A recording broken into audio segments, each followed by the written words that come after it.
তো গাইস এখন কম বেশি সকল মোবাইলে এই প্রবলেমটা হচ্ছে যে সার্চিং জ্যাক ফ্ল্যাশ। তো গাইস এই প্রবলেমটা কিন্তু এখন সকল মোবাইলে হচ্ছে। তো গাইস কীভাবে আপনারা এই প্রবলেমটি সমস্যার সমাধান করবেন আজকের ভিডিওতে আমি আপনাদেরকে দেখাবো। তো এই সমস্যাটি সমাধান করার জন্য সর্বপ্রথম আপনি আপনার মোবাইলের ফাইলে চলে আসবেন, ঠিক আছে। তো আপনি আপনার মোবাইলের ফাইলে আসার পর আপনারা কী করবেন, ডান পাশে থ্রি ডটে ক্লিক করবেন। থ্রি ডটে ক্লিক করার পর উপরে ক্লিয়ারে ক্লিক করে এখান থেকে ক্লিয়ার করে দেবেন।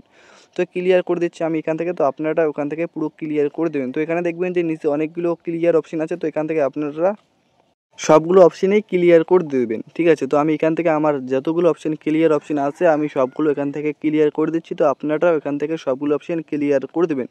তো আমি এখান থেকে কিন্তু ক্লিয়ার করে দিচ্ছি। তো আপনারাও ভালোভাবে এখান থেকে সবগুলো অপশান ক্লিয়ার করে দেবেন। ক্লিয়ার নাও ক্লিক করে করে সবগুলো ক্লিয়ার করে দেবেন। তো আমি কিন্তু এখান থেকে সবগুলো ক্লিয়ার করে দিচ্ছি। তো আপনারাও এখান থেকে ক্লিয়ার করে দেবেন।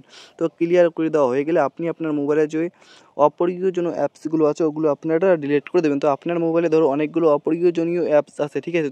ঠিক আছে। তো যে অ্যাপসগুলো আপনার কোনো কাজেই লাগে না ওই অ্যাপসগুলো আপনারা এখান থেকে ডিলিট করে দেবেন। তো ডিলিট করে দেওয়ার পর দেখবেন যে গাইস আপনার এই প্রবলেমটি সমস্যার সমাধান হয়েছে। তো আপনারা দেখতে পাচ্ছেন আমার কিন্তু এই সমস্যাটি সমাধান হয়েছে। তো এরপরে যদি আপনার সমস্যার সমাধান না হয় তাহলে আপনার মোবাইলের ভিডিও কিছু গ্যালারি থেকে ডিলিট করে দেবেন। তো এখান থেকে আমি আমার মোবাইলের কিছু গ্যালারির ভিডিও ডিলিট করে আপনাদেরকে দেখিয়ে দিচ্ছি। তো এইভাবে আপনারা আপনার মোবাইলের গ্যালারির ভিডিও ডিলিট করে দেবেন। তো ডিলিট করে দিলে আপনার মোবাইলের যতগুলো ভাইরাস আছে আপনার মোবাইলে সবগুলো ডিলিট হয়ে যাবে। তো গাইস এই কাজগুলো করলে আপনার যদি এই কাজটা করার পরেও যদি আপনার এই প্রবলেমটি সমস্যার সমাধান না হয় তাহলে আপনারা ওয়েট করবেন 24 থেকে 48 ঘন্টার মধ্যে আপনার সবগুলো প্রবলেম আপনার মোবাইলে সমস্যার সমাধান হয়ে যাবে।